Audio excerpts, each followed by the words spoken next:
Guys DG credit application से मैंने personal loan के लिए अप्लाई किया और यहाँ पे देखेंगे तो कॉन्ग्रेचुलेशंस कर आ चुका है और फाइनली मुझे यहाँ पे 2000 रुपये लोन का अप्रूवल मिला है। और जैसे मैं यहाँ पर एक्सेप्ट वाले ऑप्शंस पे क्लिक करूंगा, यहाँ पर एक बार लोन का पूरा डिटेल्स देख लीजिए। यहाँ पे वन टाइम रीपेमेंट यानी एक ही बार में मुझे रीपेमेंट करना है। टेनवर की बात करो तो 17 दिन की लोन हमें यहाँ पे दिया जा रहा है और 2000 का लोन है। बाकी जो रीपेमेंट करना है 2340 रुपये का करना है। प्रोसेसिंग फीस प्लस जो जीएसटी 236 रुपये का है और जो पैसे हमारे खाते में आ रहे हैं यहाँ पे 1764 रुपए आ रहे हैं। यहाँ पर आप देख सकते हैं जैसे मैं कंटिन्यू के ऑप्शन पे क्लिक करूंगा तुरंत के तुरंत ये पैसे मेरे बैंक अकाउंट में ट्रांसफर कर दिए जाएंगे। तो अगर आपको भी इमरजेंसी में पैसों की जरूरत पड़ गई है, ऐसे में आप डीजी क्रेडिट एप्लीकेशन से लोन के लिए अप्लाई करना चाहते हैं, तो आज के इस वीडियो में आपको डीजी क्रेडिट एप्लीकेशन से लोन अप्लाई करने का step by step full process बताऊंगा और क्या आपको यहां से लोन के लिए अप्लाई करना चाहिए कि नहीं करना चाहिए, ये भी मैं आपको इसी वीडियो में बताऊंगा। तो वीडियो को एंड तक देखते रहिएगा। बाकी चैनल पर नए और आपने अभी तक चैनल को सब्सक्राइब नहीं किया है तो हमारे चैनल को सब्सक्राइब कर लीजिए। हमारे चैनल पर आपको हमेशा इसी तरह की वीडियो मिलती रहती है। तो चलिए वीडियो को शुरू करते हैं। डीजी क्रेडिट एप्लीकेशन से लोन अप्लाई करने के लिए सबसे पहले DG credit instant loan app, इस एप्लीकेशन को इंस्टॉल करेंगे। अगर इसकी रेटिंग्स देखें तो 4.5 स्टार की रेटिंग से और करीब यहाँ पर 1 लाख से ज्यादा लोगों ने एप्लीकेशन को डाउनलोड किया है।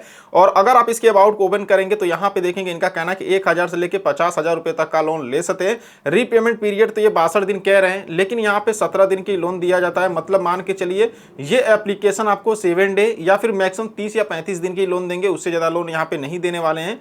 और यहाँ पे इनका जो भी एग्जाम्पल है यहाँ पर वो भी दे के रखे हैं। यहाँ पे आप देख सकते हैं एलिजिबिलिटी क्राइटेरिया की बात करें तो लोन अप्लाई करने के लिए मिनिमम एज आपकी 21 साल और यहाँ पे मैक्सिमम 55 साल की होनी चाहिए। और यहाँ पे इन्होंने डिस्क्लेमर भी दिया है, यहाँ पर आप इसे पढ़ सकते हैं। जो इनके एनबीएफसी उनका नाम भी यहाँ पे दिया गया है। चलिए यहाँ पर एप्लीकेशंस को हम इंस्टॉल कर ओपन करते हैं। जैसे एप्लीकेशंस को इंस्टॉल कर ओपन करेंगे कुछ इस तरह से इसका इंटरफेस आएगा और यहाँ पे देखेंगे क्विक कैश टू पावर। यहाँ पे देखेंगे इनका कहना है कि अप टू हम 1 लाख रुपए तक का लोन ले सकते हैं। अभी प्ले स्टोर पे ये कह रहे थे कि 50,000 रुपए तक का लोन ले सकते हैं, अंदर ये कह रहे 1 लाख का ले सकते हैं। चलिए नीचे यहाँ पर हम नेक्स्ट वाले ऑप्शन पे क्लिक करते हैं। नेक्स्ट के ऑप्शन पे क्लिक करने के बाद यहाँ पर देखेंगे तो आपसे मोबाइल नंबर पूछेगा, तो यहाँ पर अपना मोबाइल नंबर डालिएगा। यहाँ पे टर्म एंड कंडीशंस मिलेगा, यहाँ पे टिक करेंगे और नीचे यहाँ पर सेंड ओटीपी के ऑप्शन पे क्लिक करेंगे। उसके बाद आपके मोबाइल नंबर पर एक ओटीपी भेजा जाएगा 6 डिजिट का, जिसे आप यहां पे डालेंगे और नीचे यहाँ पे वेरीफाई ओटीपी के ऑप्शंस पे क्लिक करिएगा। उसके बाद देखेंगे यहाँ पर ये आपसे कुछ परमिशंस मांगते हैं, तो यहाँ पे टर्म एंड कंडीशंस मिलेगा, इसे टिक करिएगा और नीचे यहाँ पर कंटिन्यू के ऑप्शंस पे क्लिक करेंगे।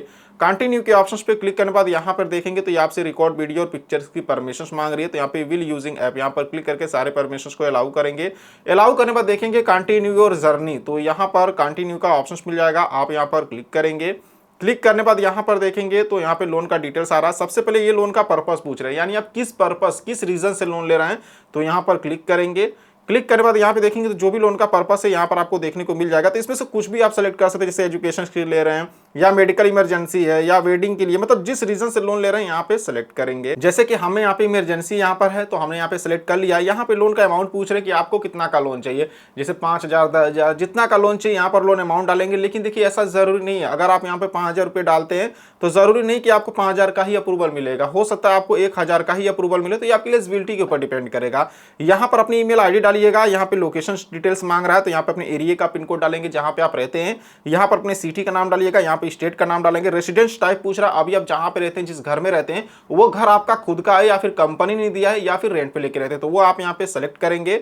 उसके बाद नीचे आएंगे तो यहाँ पर देखेंगे एम्प्लॉयमेंट इन्फॉर्मेशन मांगेगा, यानी आप काम क्या करते हैं, जैसे कि आप सैलरीड है या फिर सेल्फ एम्प्लॉयड है, जो भी काम करते हैं यहाँ पे सेलेक्ट करेंगे। यहाँ पर कंपनी का नाम बोल रहा है तो जिस कंपनी में आप काम करते हैं उस कंपनी का नाम यहाँ पे डालिएगा। अगर आप सेल्फ एम्प्लॉयड को सिलेक्ट करते तो आपको अपने बिजनेस का नाम डालना पड़ेगा। मंथली इनकम बोल रहा है कि आपकी मंथली इनकम कितनी है, महीने में आप कितना कमाते हैं, जैसे 15,000 20,000 25,000 50,000 जो भी आपकी महीने की इनकम होगी वो यहाँ पे डालेंगे। यहाँ पे सैलरी रिसीव इन पूछ रहे हैं, यानी जो आपको सैलरी मिलता है या जो आपका इनकम होता है वो आपको कैसे मिलता है, जैसे डायरेक्ट आपके बैंक अकाउंट में आता है या फिर कैश में मिलता है या चेक में मिलता है। तो हमारे बैंक अकाउंट में आता है तो हम इसे यहाँ पे सेलेक्ट करेंगे। यहाँ पे सैलरी इनकम डेट पूछ रहा है, यानी अगर आप किसी कंपनी में काम करते हैं आपको हर महीने सैलरी मिलता है तो आपको महीने की कितनी तारीख को सैलरी मिलता है, जैसे महीने की 31 तारीख को मिलता है या महीने की 1 तारीख को मिलता है। तो यहां से आप डेट सेलेक्ट कर लीजिएगा, महीने की जितनी तारीख को आपको सैलरी मिलता है या फिर जितनी तारीख का आपका इनकम आता है। यहाँ पे आधार कार्ड के साथ लिंक जो मोबाइल नंबर है वो पूछ रहे हैं, तो जो भी आपके आधार कार्ड के साथ लिंक मोबाइल नंबर है उसे यहाँ पे डालेंगे। अल्टरनेट कोई मोबाइल नंबर है तो वो आप यहाँ पे डाल सकते हैं। बाकी नीचे यहाँ पे टर्म एंड कंडीशंस मिलेगा, यहाँ पे टिक करिएगा। उसके बाद नीचे यहाँ पर सबमिट के ऑप्शन पे क्लिक करेंगे। अब यहाँ पे देखेंगे तो आपको अपना बेसिक डिटेल्स डालना होगा। सबसे पहले यहाँ पर अपना फुल नेम डालिएगा जो भी आपके आधार और पैन कार्ड पे है। नीचे यहाँ पर अपने पैन कार्ड का नंबर डालिएगा और यहाँ पर पैन सबमिट यहाँ पर क्लिक करेंगे। करेंगे। जैसे क्लिक करेंगे यहाँ पे देखेंगे जो भी आपका इन्फॉर्मेशन होगा ये आपके पैन कार्ड से ले लिए, जैसे आपका नाम, PAN number, date of birth, gender, Aadhaar number, सब कुछ यहाँ पर आ चुका है। तो ये बोल रहे क्या ये इन्फॉर्मेशन बिल्कुल सही है? अगर सही होगा तो यहाँ पे यस वाले ऑप्शन पे क्लिक करेंगे, अगर इसमें कुछ भी गलत लगे तो यहाँ पे नो कर सकते। तो यहाँ पे जो भी इन्फॉर्मेशन है सब कुछ यहाँ पे सही है, तो यहाँ पे हम यस वाले ऑप्शन पे क्लिक करते हैं। क्लिक करने के बाद देखेंगे केवाईसी वेरिफिकेशन के लिए आ जाएगा, यहाँ पे वेरीफाई आधार, इस वाले ऑप्शन पे क्लिक करेंगे। क्लिक करने बाद देखेंगे तो यहाँ पर ये बोल रहा है कि आप कैसे वेरीफाई करना चाहते हैं, जैसे आधार ओटीपी के थ्रू या डिजी लॉकर। तो जैसे करना चाहते हैं सेलेक्ट करेंगे। चलिए यहाँ पे हम आधार ओटीपी या फिर डिजी लॉकर किसी एक को सेलेक्ट करते हैं। तो हम यहाँ पे आधार ओटीपी को ही सेलेक्ट करते हैं। अब यहाँ पे देखेंगे तो यहाँ पे आपसे आधार कार्ड का नंबर पूछेगा, तो यहाँ पे अपने आधार कार्ड का नंबर डालिएगा और नीचे यहाँ पर सेंड ओटीपी के ऑप्शन पे क्लिक करेंगे। सेंड ओटीपी के ऑप्शन पे क्लिक करने के बाद आपके आधार कार्ड के साथ जो मोबाइल नंबर लिंक रहेगा उस पर एक ओटीपी आएगा, जिसे यहाँ पे डालेंगे और नीचे यहाँ पे वेरीफाई के ऑप्शन पे क्लिक करेंगे। उसके बाद देखेंगे तो आधार डिटेल्स सेव्ड यहाँ पे सक्सेसफुल कर आ चुका है, यहाँ पर ओके वाले ऑप्शन पे क्लिक करेंगे। अब यहाँ पे सेल्फी वेरिफिकेशन के लिए आ जाएगा, यहाँ पर आपको अपना एक सेल्फी लेके अपलोड करना होगा। तो यहाँ पे आपके मोबाइल का कैमरा ओपन हो जाएगा, फिर यहाँ पर आप अपनी एक सेल्फी लीजिएगा। सेल्फी कैसे लेना है यहाँ पे बता रहा है, तो एक अपना सेल्फी लीजिएगा और यहाँ पे कैप्चर सेल्फी के ऑप्शन पे क्लिक करके सेल्फी को क्लिक करके अपलोड करेंगे। जैसे यहाँ पे सेल्फी अपलोड कर लेंगे, फाइनली यहाँ पे देखेंगे तो कांग्रेचुलेशंस कर आ चुका है और जितना लोन के लिए आप एलिजिबल होंगे वो अमाउंट आपको देखने को मिलेगा। जैसे कि हमें यहाँ पे 2000 रुपए लोन का अप्रूवल मिला है, यहाँ पे नीचे एक्सेप्ट का एक ऑप्शन मिलेगा, क्लिक करिएगा।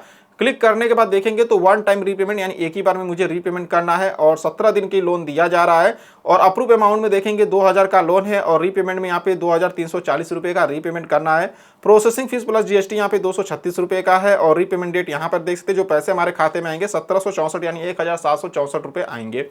यानी 2000 का लोन लेते हैं तो 1764 रुपए हमारे खाते में आएंगे और 2340 रुपए का हमें रीपेमेंट करना होगा सिर्फ और सिर्फ 17 दिन के लिए। तो क्या आपको यहां से लोन लेना चाहिए गाइस? देखिए ये जो एप्लीकेशन है डीजी क्रेडिट एक पेड कैटेगरी की लोन एप्लीकेशन है, यानी अगर आप यहां से लोन लोगे तो लोन आपको काफी कम दिन के लिए दिया जाता है, लेकिन रीपेमेंट ज्यादा करना पड़ता है। ये कम अमाउंट है इसलिए उतना समझ में नहीं आ रहा। अगर बड़ा अमाउंट का लोन लोगे जैसे 10,000 का या 8,000 5,000 का लोगे तब वहां पे समझ में आएगा, लोन आपको काफी महंगा पड़ेगा। तो बहुत सोच समझ के ही लोन लीजिएगा। अगर लोन लेना चाहते तो एक बार अच्छे से रिसर्च और जांच पड़ताल जरूर कर लीजिएगा कि ये एप्लीकेशन रियल है या फिर फेक है, आरबीआई साथ रजिस्टर है कि नहीं। जो भी इनके टर्म एंड कंडीशन से हिडन चार्ज है उसके बारे में अच्छे से रिसर्च करने के बाद वेरीफाई करने के बाद खुद की जिम्मेदारी पे ही लोन के लिए अप्लाई करिएगा। बाकी ये पेड कैटेगरी की लोन एप्लीकेशन है और यहाँ पे कंटिन्यू का ऑप्शन मिल रहा है। जैसे मैं क्लिक करूंगा बस मुझे अपने बैंक अकाउंट का डिटेल्स ऐड करना होगा। जैसे बैंक अकाउंट डिटेल्स ऐड करेंगे तुरंत पैसे मेरे खाते में आ जाएंगे। तो इस तरह से डीजी क्रेडिट से लोन के लिए अप्लाई कर सकते हैं। सो आई होप कि आपको वीडियो पसंद आई होगी। अगर आपको हमारी वीडियो पसंद आए तो वीडियो को लाइक करना और चैनल को सब्सक्राइब करना बिल्कुल नहीं भूलिएगा। तो चलिए फिर मिलते हैं आपसे नेक्स्ट वीडियो में।